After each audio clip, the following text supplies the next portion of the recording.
What is up, guys? It's Cal, and now we are at the very end. Rank 7 fights in the Brawlers Guild. Now, I do want to start off by saying 3 of these fights I have already completed before what you're about to see.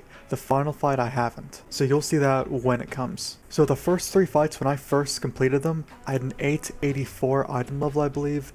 The final one, I had a 890 item level, which is my current item level.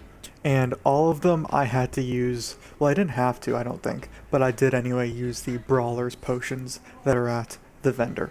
But anyways, let's just get started. Now the first fight in the Brawlers Guild is a snake named Nibbleh. Now this might be the only fight in the Brawlers Guild which can be a bit more difficult if you're a hunter, because if he's standing in one place, like if he gets aggro on your pet, you're done. He's going to grow into a big snake and he's going to one-shot you, and it's going to reduce the damage he takes and all that. You don't want him to be standing still. So what you have to do is you have to kite him around the room.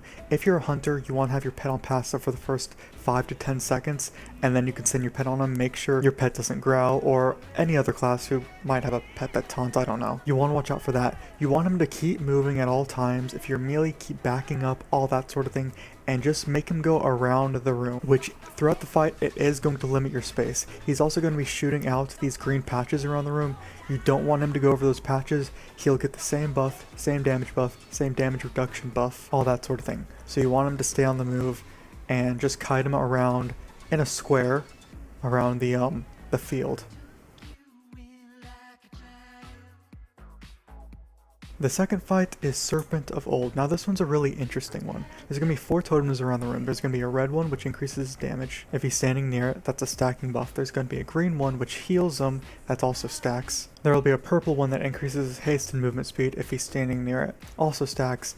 And then, as dignified on this little screenshot I have set up, a brown one which will reduce the damage he takes if he's near it, also stacks. So there's a lot of different methods for this fight, but what worked best for me is to never bring him near the healing totem, which is the green one. In fact, he's mostly going to be near the purple and red one. Yeah, you heard me right, the ones that increase his damage and haste. So what you want to start off doing is tank him near the purple one, which is going to increase his haste and movement speed, and it's going to stack, of course. Once this reaches like 10 or 11 stacks, I moved him opposite to the red one, which is going to increase his damage. Try avoiding the green one at all costs. Now, he's going to be doing a lot of damage at this point, so you want to make sure you've got any self-heals you have up. Now, what I ended up doing was when the haste buff was pretty close to falling off, I actually moved over to the brown one, which reduced his damage taken. You don't want to move over back to that haste one until it falls off completely, or else it'll never fall off. It'll just keep reapplying stacks. So I moved over to the brown one.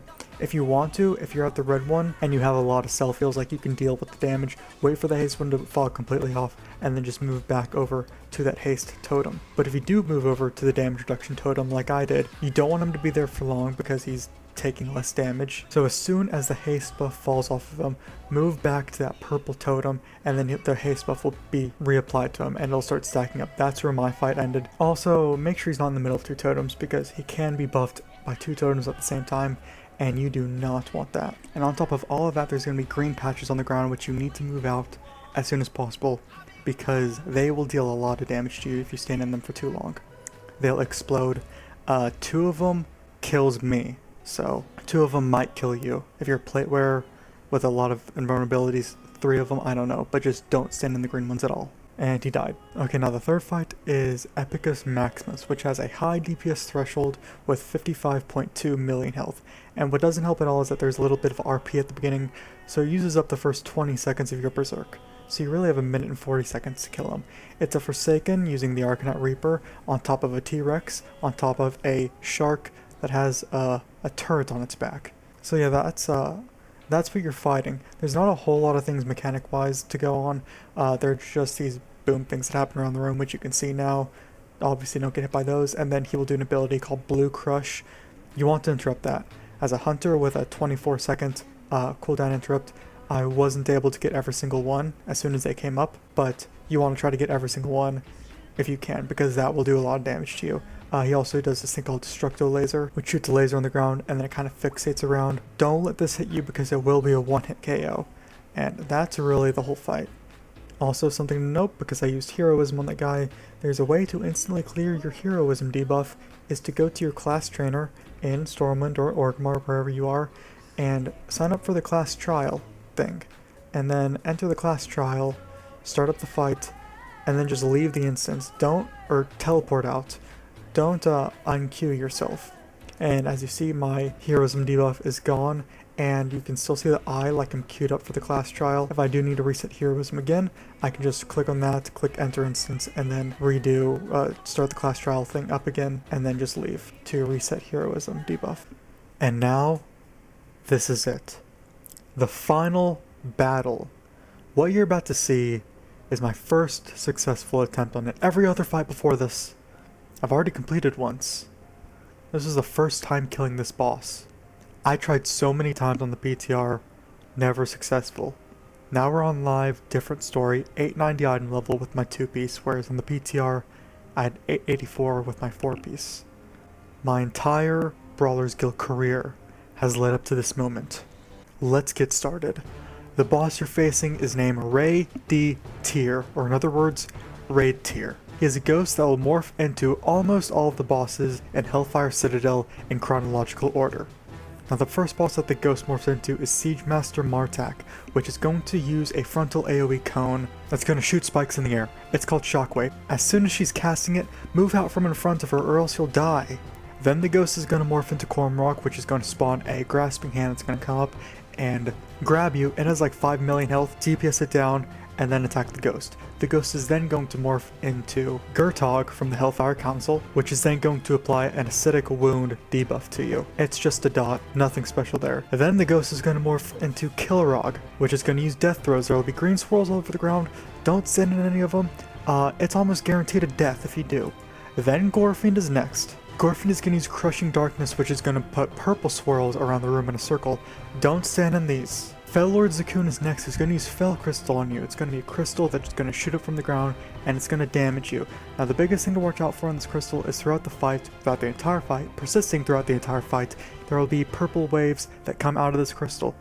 Do not get hit by any of these waves. They will do a ton of damage to you. Then Tyrant is next, and she's just going to use Gavel of the Tyrant on you. It's another dot, but it will do a lot of damage. You might want to make sure you use a heal or an immunity if you have an immunity through it. Then Soul Harok, which is going to use Black Hole. It's going to spawn a Black Hole at one part of the arena. It's just going to stay there throughout the entire fight, so move away from it. And then I killed him right as he turned into Manroth, which I just popped Turtle at the end here because he was almost dead, and there's a bunch of purple waves going around and I didn't want to die. But Manroth is going to use Fell Implosion, which you do want to interrupt. That's the only thing Manroth will do. I didn't interrupt it because I had Turtle up, but it's going to spawn imps if you don't interrupt it. So you want to make sure you interrupt it. And now I actually killed him before he turned into Archimon, but what Archimon would do to you is Shadowfell Burst, which would shoot you high up in the air, and then you'd land down, taking like 20 to 30% of your health and falling damage. And that is the whole fight. But wait, there's more.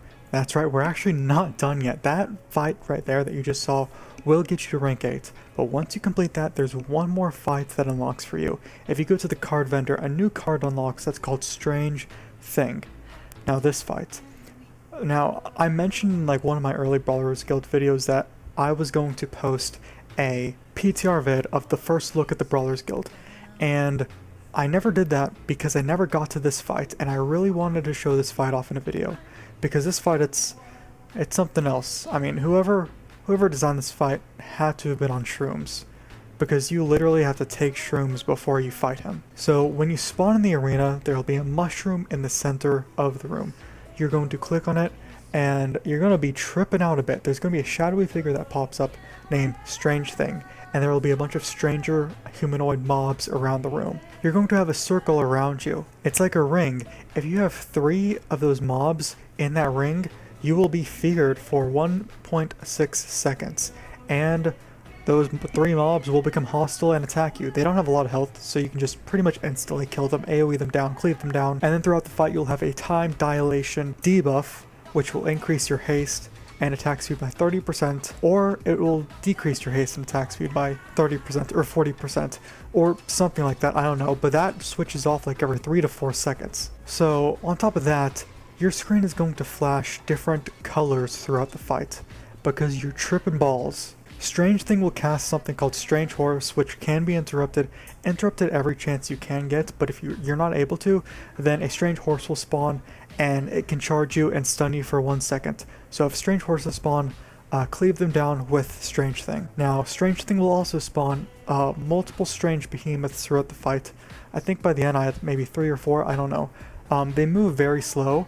They can be slowed, they can be stunned. You don't want to attack them because they have like 100 million health. And you don't want them to get into melee range of you because they will hit you for 800k a swing. So stay away from them at all costs, and they will be constantly fixated on you throughout the entire fight. At 50% health, he will cast Strange Army, which will summon a bunch of cats to attack you. Just cleave these cats down, they do little to no damage anyway. And then at 10%, at 10% it gets really weird. Because he says, well, let's get weird, and your camera turns upside down. It just flips backwards, goes sideways every other which direction, and yeah. So, I mean, that's the fight. Remember, throughout the entire fight, if you get near 3 strangers, you'll become a bit paranoid and you'll get feared for a second. So a helpful tip to that is you can stay near the wall. It makes getting near 3 strangers actually a bit less probable because it about halves your circle. But yeah, so that's something. That's something, alright. I don't know what I'd call that fight, but it's something. But anyways guys, those are all of the rank 7 fights in the Brawlers Guild, plus Strange Thing.